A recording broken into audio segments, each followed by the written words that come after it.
In a world of hypnotic contradictions, two wayward brothers come out to the battlefield of the world to abate evil, with thunderbolts formed by Zeus himself, disrupting the Dark Father's corruption and... You're listening to High Society with Bradley and Matthew McDonald.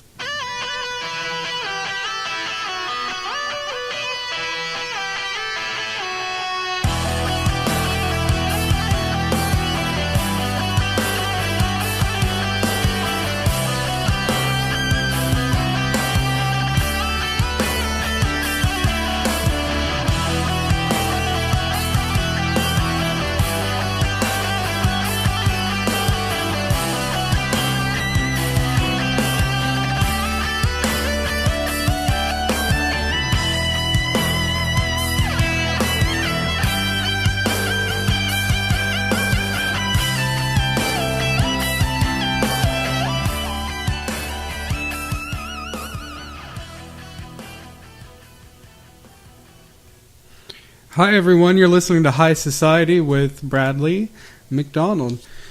Matt's not going to be here with us today. He's probably not going to be here for, he might be here next episode. We'll have to see. He's just like taking care of some things and, sorting things out. And, as you can see from the title, I want to talk about marijuana legalization. Now, when it comes to things like marijuana legalization, you have to pretty much use pure logic in the argument. And well, that's really debating anything, honestly. So when we look at marijuana, looking at it as a conservative, we have to see, we have to look at the facts and we have to see, the truth and not mix it with emotional thinking or, emotional arguments. And that's life, really. When you start mixing emotional arguments and you let your emotions take over you and control you, you start losing an argument. And that's how the Democrats lost the chair. In 2016 for president. And that's why conservatism is growing so much. Because really, every liberal argument is based off of emotion. Literally. If you look at their arguments, there is no real facts or numbers behind it that are good for the greater population. You see? Or good for anybody. Their policies are just, no good. It takes away freedom and things like that. But one thing that I think conservatives really failed to miss the mark on is legalizing marijuana. And I think that's damningly so. I mean, there's really shouldn't be a conservative argument against marijuana because of the fact that every argument about marijuana is going to be based off of emotions. Because there's so many good facts behind it. Yeah, you have some studies that say, it takes out some IQ and things like that. But there's also studies that counter that. There's actually a recent study that was done here in 2018 that stated that marijuana can actually boost learning in some situations. So you just have to take you really just have to take the research as it comes. So if there's research saying, no, it actually brings down someone's IQ, it says it fucks up their brain or something of that nature, and then something comes out after that stating, the opposite. Of course, it has to meet certain protocols and everything for it to be a legit, study and everything. But this study was legit. You have to look it up yourself. I can't really remember. I ran across it when I was doing research, and I should have printed it out, but I didn't think about it. And now it's lost forever, and I can't find it. But, yeah, so, but let's just get into some facts about weed, about ganja, cannabis, marijuana, the good herb, the sticky icky. Okay, so Matt, when we were talking about the show and everything, because even though he's been off, you know, he's been really good about talking to me and everything, you know. So he helped me find this map that showed how many people are getting high near you. Okay, so really all the dark spots correlate to where it's legalized. Honestly, I mean, but that makes sense, right? You know, like, people are pretty good law-abiding citizens. Although I will argue that marijuana laws are fallacious laws. You know, they're full of fallacies, and you know, it just doesn't work in a true free society. You have to give people the choice, like you give people the choice to smoke cigarettes or drink alcohol. You know, I mean, if you're not, you know, if you're going to, you know, make, you know, marijuana illegal, why isn't, you know, alcohol and tobacco illegal? I'm pretty sure there'd be a lot of people that'd be happy with that. But the thing is that we live in America, and you know, we have tenets of freedom. Our basic tenets are supposed to make us more free. It's not supposed to hold us back, hold us down, or, you know, not allow people to follow their own volition and will. You know, not to the point to where people can do whatever they want to. No. You know, there's limits, you know? There's limits to where, you know, you can't, you know, encroach on other people's rights. You see what I'm saying? You can't encroach on other people's life. And that's the thing about freedom. Like, it's not supposed to encroach upon your life, your freedoms, and your liberties. And so when laws start doing that, then there's a problem. So anyway, where, you know, I found this other map too of marijuana legalization, and, you know, it tells you where marijuana is legalized for recreational use and, you know, and medical use. And then also shows the states, of course, that don't have very much marijuana legalization or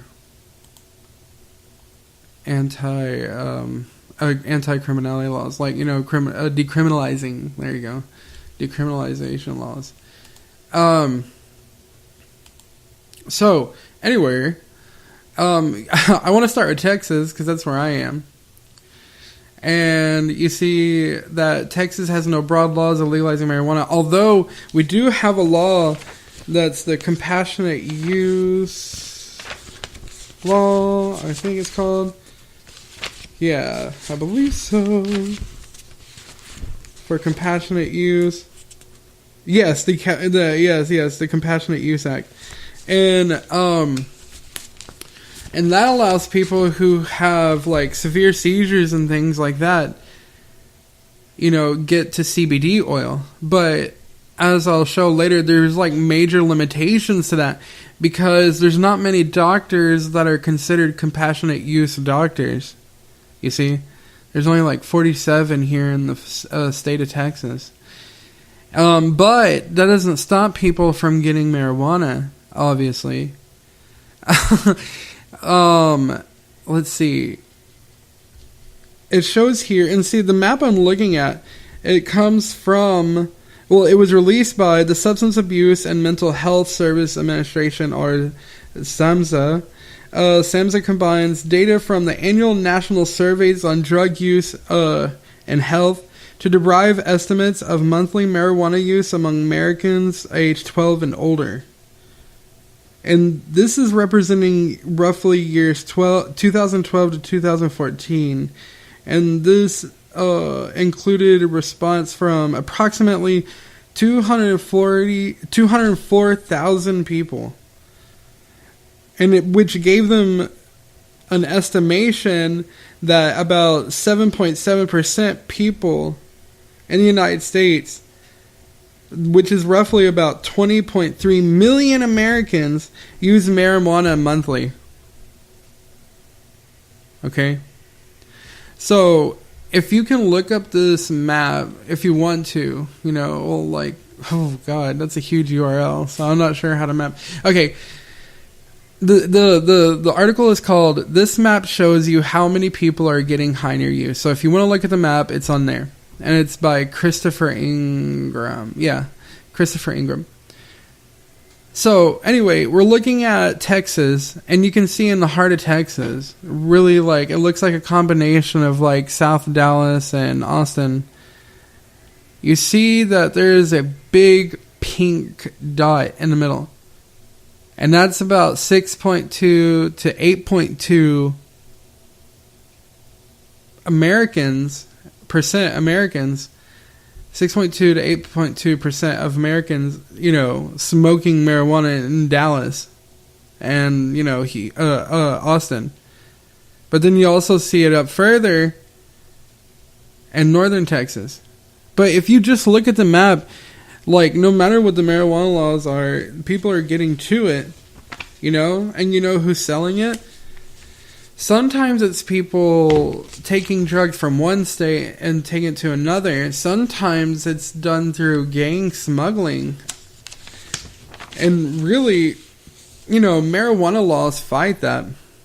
You know, if we're tired of MS-13, if we're tired of gangs, you know, of gang violence, then we really should be legalizing marijuana, to be honest. That is a conservative point of view. I mean, we're trying to conserve the state. We're trying to conserve our economy.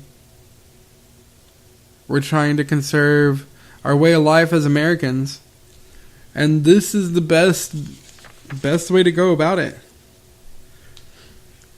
But let me talk about how does marijuana affect you? Like, why is it important for your body? You know, why is there such hoopla about it anyway? Well, first you have to understand is that the body has an endocannabinoid system.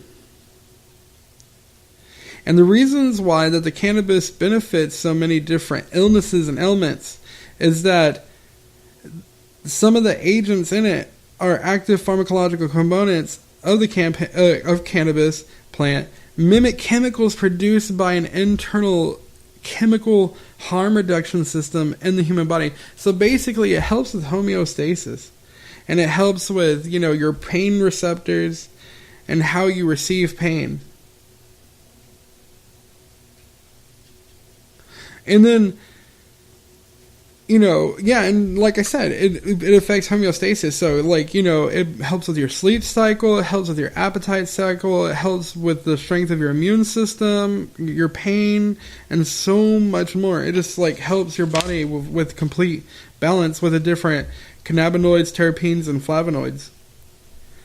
So some of these terpenes, flavonoids, and cannabinoids, what they do to you is that they dilate your blood vessels. Some of them stimulate bone growth. Some of them protect damaged brain cells. And it kills certain kinds of cancer cells. It even prevents seizures, controlling muscle spasticity, and killing viruses and bacteria.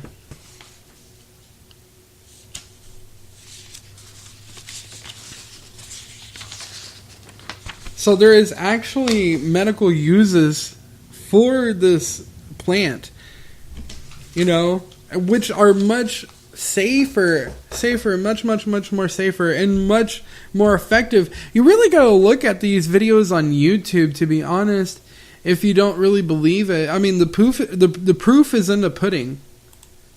Just go to YouTube, type in child